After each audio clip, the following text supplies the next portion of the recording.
ये कहानी है जेल में ससुराल। सौरभ एक होशियार और मेहनती लड़का था जिसकी सबसे बड़ी ख्वाहिश अपने परिवार को किराए के घर से बाहर निकालकर खुद का घर देना था।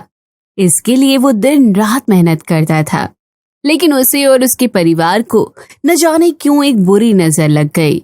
कुछ समय बाद सौरभ और उसका पूरा परिवार अचानक ऐसे हालातों में फंस गया जो किसी के भी दिल को दहला सकता था।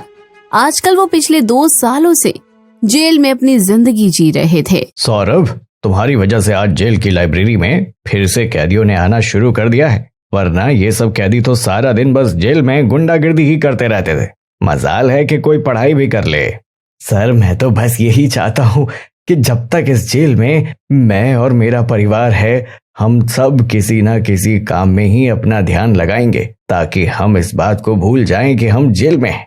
तुम और तुम्हारा परिवार सचमुच इन कैदियों के लिए एक मिसाल है। तुम्हारी माताजी जेल की रसोई में पूरा सहयोग देती है। तुम्हारे पिताजी भी जेल में कोई ना कोई काम करते ही रहते हैं। सौरभ, एक बात पूछो? जी पूछिए जेलर साहब। तुम और तुम्हारा परिवार देखकर ऐसा लगता नहीं कि तुम्हारे घर से पुलिस को कोई संदिग्ध सामान बरामद हो सकता है। वैसे उस दिन हुआ क्या था? जेलर साहब, शायद उस दिन हमारी किस्मत ही खराब थी कि हमने अपने मकान मालिक पर विश्वास कर लिया। उस दिन रात में तेज बारिश और तूफान आ रहा था। मैं काम से घर लौट आया था। सौरभ बेटा, खाना खा ले, तेरे पापा बुला रहे हैं। हाँ माँ, आता हूँ। 1 सेकंड, दरवाजे पर कोई है? इस वक्त कौन होगा? मैंने दरवाजा खोला तो सामने मकान मालिक खड़ा हुआ था। अरे बेटा सौरभ, बेटा तुम सोने तो नहीं गए थे?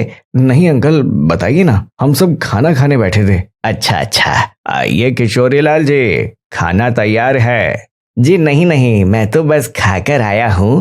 वो क्या है, मुझे एक काम था। मैं अपनी पत्नी के मायके जा रहा हूँ।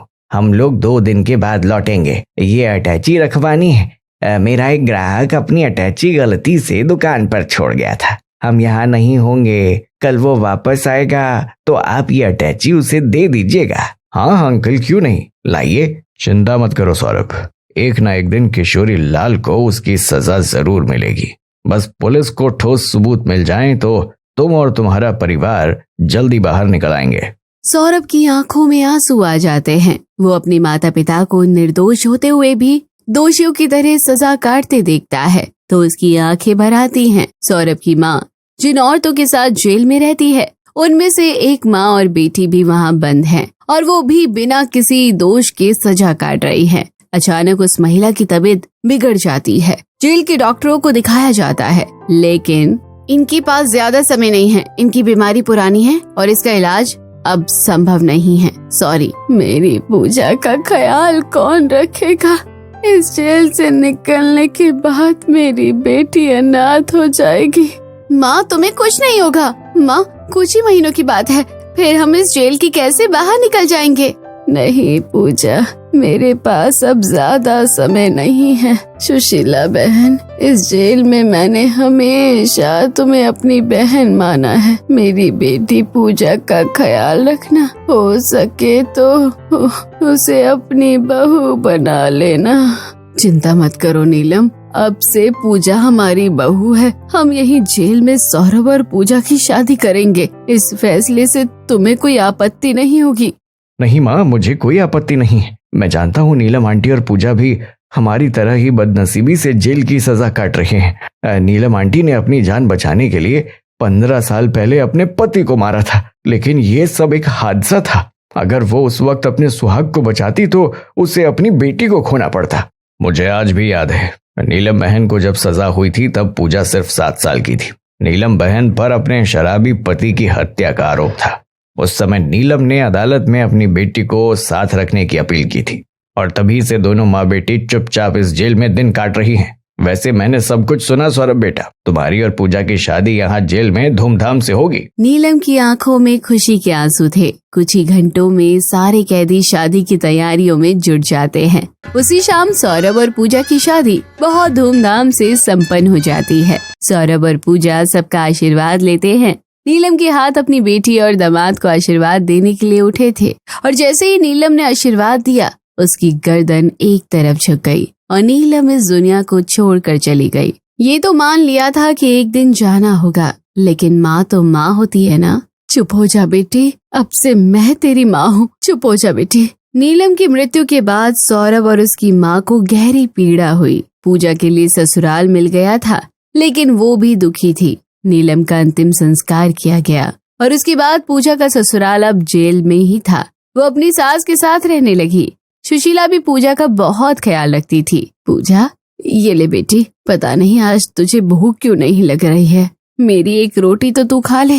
पर माँ जी, आपने भी तो सुबह से कुछ नहीं खाया था। ठीक है, तो फिर आधी आधी मिलकर खाएंगे। दोनों सास बहू की आंखों में आंसू आ जाते हैं। तभी लेडी ज्वेलर आ जाती है। पूजा, तुम्हें जेलर साहब ने बुलाया है। पूजा घबराई हुई थी, लेकिन उसने अपनी हिम्मत जुटाई और जेलर के पास गई। जेलर ने कहा, पूजा, तुम्हारी माँ अब इस दुनिया में नहीं है। तुमने हमेशा माँ के बिना जीने की कसम खाई थी और इसलिए तुम बचपन से लेकर आज तक इस जेल में रह रही थी। लेकिन अब तुम इस जेल में नहीं रह सकती, तुम्हें बाहर जाना होगा, ये आदेश है। पर जेलर साहब, मैं बाहर कैसे जा सकती हूँ? मेरी ससुराल यही जेल में है।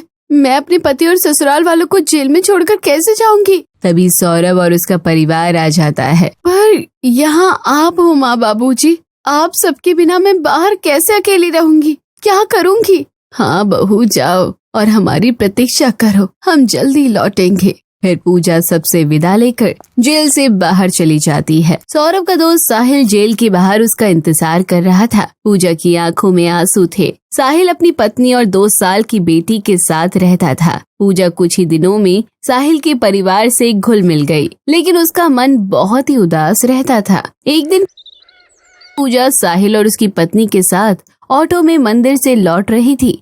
तभी साहिल की नजर सौरभ के मकान मालिक पर जाती है। पूजा भाभी, यही है वो घटिया इंसान किशोरी लाल, जिसकी वजह से सौरभ और अंकल आंटी जेल में हैं। किशोरी लाल एक बदमाश से कुछ सामान लेकर पैसे ले रहा था। सच्चाई सामने आ जाती है। पूजा पुलिस स्टेशन जाती है और उसकी मेहनत सफल होती है। उस आदमी ने पुलिस के डर से अपना गुनाह कबूल कर लिया और फिर असली गुनहगार किशोरी लाल जेल में था। पूजा, आज तुम्हारी वजह से मेरा परिवार निर्दोष साबित हुआ। हमारे ऊपर लगे सारे इल्जाम झूठे थे, ये अदालत में साबित हो गया। हाँ बहू, अरे आज तो तुम्हारे कारण हम सम्मान की जिंदगी जी सकते हैं। साहिल, जिसको तेरे जैसा दोस्त मिले वो कभी अकेला नहीं हो सकता। थैंक यू मेरे यार। हे भगवान, आपका लाख लाख शुक्र है, आपने हमारी प्रार्थना सुन ली। हमारे परिवार की खुशियाँ फिर से लौट आई है। तो इसी तरह कहानी भी यहीं खत्म हुई।